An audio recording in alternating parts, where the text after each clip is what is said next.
बड़ी खबर से आपको आगाह करते चलें कि फीफा वर्ल्ड कप में साबिक आलमी चैंपियन अर्जेंटीना के खिलाफ सऊदी अरब की तारीखी कामयाबी पर मुमलिकत में जश्न का समा। टीम की शानदार फतह की खुशी में खादिम हरीमैन शरीफैन शाह सलमान बिन अब्दुल अजीज़ ने बुध की रोज़ आम तातीलात का ऐलान कर दिया।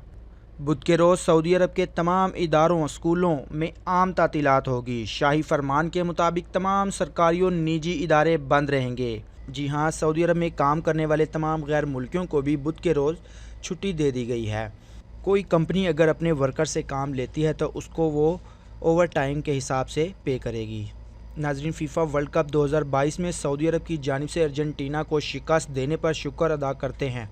सऊदी अरब वली-ओ-अहद मोहम्मद बिन सलमान सजदे में गिर गए, जबकि मैच के दौरान अमीर कतर सऊदी अरब का परचम थामे नजर आए। तफसीलात के मुताबिक फीफा वर्ल्ड कप 2022 में सऊदी अरब ने अर्जेंटीना जैसी मजबूत टीम को 1 के मुकाबले में 2 गोल से अपसेट शिकस्त दे दी है। ख़ानदान के दीगर अफराद के हमरा मुमलिकत में मैच देखने वाले सऊदी वली-ओ-अहद ने अपनी टीम की फतह के बाद ज़मीन पर सजदा शुक्र अदा किया और फतह का जश्न मनाया, जिसकी तस्वीर खबर रसा इदारे ने जारी कर दी हैं। शानदार फतह पर कल सऊदी अरब में आम तातीलात का भी ऐलान कर दिया गया है।